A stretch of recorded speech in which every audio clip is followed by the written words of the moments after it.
Right now, Albany is nothing but an unmitigated mess. We'll talk to one of the few state lawmakers who's willing to speak out about the capital of corruption. And next, kids and guns, I would hope we would all think don't miss. They do not mix, but you will be stunned to hear the number of children who have died at the end of the gun just since Newtown, and a recent spate of shootings at the hands of children raises some serious questions about some of the issues that we're not talking about when it comes to gun control. And later, why is this Capitol Hill hearing room in Washington empty?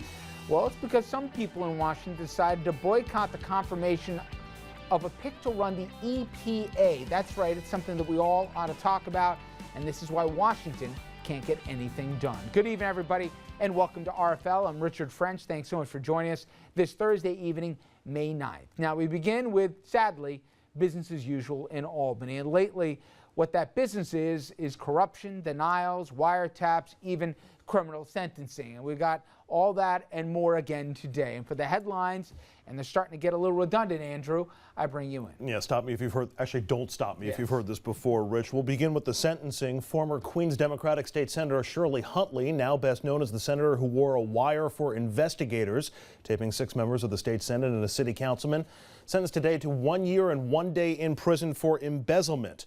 One of the state senators Huntley recorded for the feds, Westchester Democrat Ruth Hassel Thompson, today denying she did or said anything wrong when she met with Huntley last year. Still, the two of them now both among the 32 lawmakers, along with John Sampson, to have been accused of serious wrongdoing in just the past 7 years. So all clear on the corruption watch for Albany? Afraid not. A pair of new accusations today, including one that, for a change of pace, focused on a member of the Republican caucus. Binghamton Republican Senator Tom Libas questioned by Bloomberg News about his push to block a bill delaying fracking in the state. The report says Libas's wife and a key donor are partners in a real estate company that would benefit from fracking getting a green light. There are also additional questions about paving work that donor did at a Libas lakeside home. And Albany watchdog group NYPIRG reporting more than 103,000 minor campaign finance violations since 2001. NYPIRG, again, minor violations, but they show how ineffective, they say, state laws are and how they are often ignored. Top violator, State Senator Greg Ball, NYPIRG says 995 expenditures without the proper addresses and other information on it, Rich. Well, thanks a lot, Andrew. We're now very pleased to be joined by State Senator Tony Avella, Democrat from Queens, who's been very outspoken on the issue. Senator, thanks for a few minutes. I appreciate it. Yeah, thanks for having me on your show. I guess I know your answer to my question. You're not shocked that things are this bad in Albany? No, Albany has had a terrible reputation for decades. In fact, before the governor took office 2 years ago when I came into the state senate, the New York legislature was listed as one of the worst, if not the worst, in the country. And I've also said that the corruption charges that have come forward, it's only the tip of the iceberg. You know, yes, it was dysfunctional, but this crooked, I mean, what have you seen or what have you heard hints or rumors of? I mean, some of the stuff we heard, for example, that Sampson said, it almost sounded like a mob shakedown. I mean, we're not talking on the fringes here. We're talking out and out crooks, if it's true. Right. You know, I was shocked to see that comment allegedly from Senator Sampson. He's a nice guy, and while the corruption exists, to actually make that sort of comment, which sort of leads one to believe that somebody is going to be, you know, taken out in terms of murder. I was shocked by that. I'm not shocked by the amount of corruption that has come forward because in Albany, money moves the system.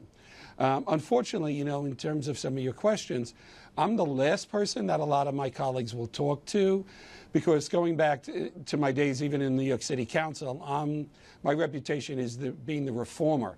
So I'm the last person some of my colleagues will talk to when it comes to talking about these issues. You talked about some practical concerns that you guys might not even have enough Democrats to have a quorum here. But at the same end, you saw the Times story where people making jokes about it. They're patting each other down here before they'll have conversations or asking who's wearing a wire. Do people get the scope of how serious not only the charges are, but also how fed up the public is with this? Or do some of them still think this is just business as usual in Albany?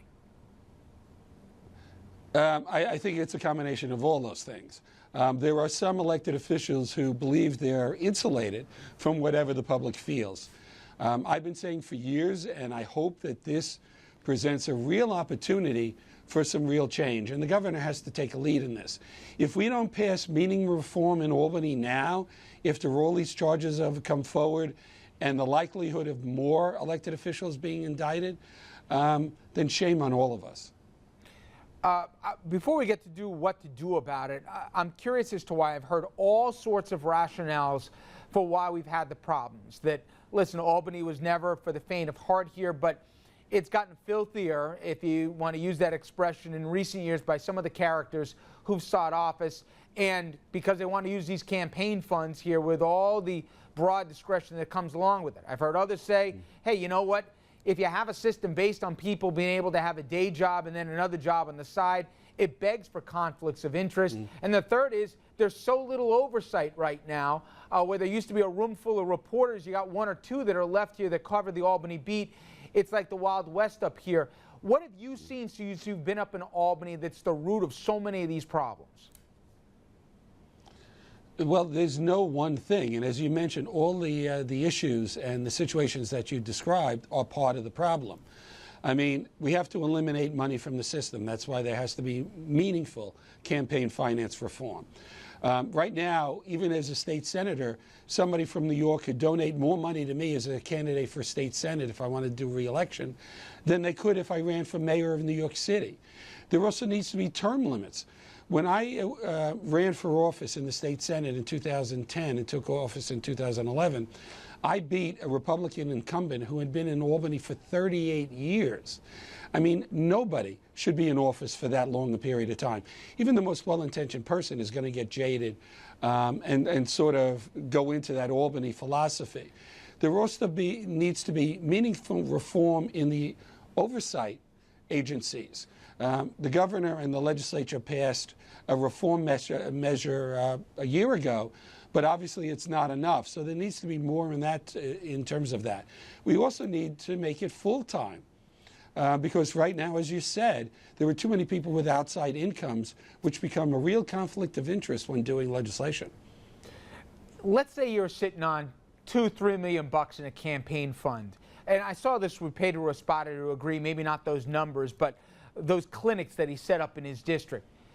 Do you almost have to be an idiot to get caught right now, where you have to be over the top? Or can you set up these charities or these funds or these clinics or whatever and funnel money, hire family members, and the chances of getting caught, unless you're a real overt numbskull here, you can probably get away with it? Is that part of the problem, that it's so appealing, unless you're a moron, that you can get away with a lot of this graft? Well, you know, you have to be a moron to think that you're not going to be caught eventually, especially when you start hiring relatives. But the problem I see is the fact, if you look at who's doing the indictments and actually bringing charges, it's the feds. It's the U.S. Attorney's Office. It almost seems to me that the local investigative agencies are afraid, either, one, they don't have the powers, in my opinion, but two, do they have the courage to take on sitting elected officials, since some of them rely on their jobs from sitting elected officials? I think the federal government needs to be more involved, and we need to change the process by which the local ethics commission and the local investigative agencies have more power. And that's actually legislation that I've introduced in Albany. Well, in terms of that last point, a lot of people said, you got the U.S. attorney here who's the rock star, and the governor is now saying, well, he's going to take dramatic acts if you guys in Albany don't get around to it. I saw the Albany DEA say, oh, this is long overdue. We got to give more power to guys like me, or even the state AG. Is the governor a little late to the party on this one? There's no question that the lead has to be taken by the governor. And he's talking the right talk, but we're waiting in the legislature for actually the governor's program bills. We only have a couple more weeks, you know, maybe a month and a half of the legislative session left. We end the week before the end of June. So here's an opportunity where we can do some meeting reform, but for it to get past the legislature, which has always been the problem, because the people who need to be reformed are the ones who are voting on the reform. So it has to be the governor, and many of us are anxiously waiting for his legislative package of reform. And I can tell you, once he does it, many of us are stepping up and co-signing the bills, and we're ready to vote for it. From when you went from the council in the city to Albany, what shocked you? And you're no neophyte here, you know how politics work, but when you got up there, what's one thing that would shock the public because it shocked you once you understood how business was done up in the Capital District? Well, I think in the Capitol, there's more money that moves the system than in the City Council.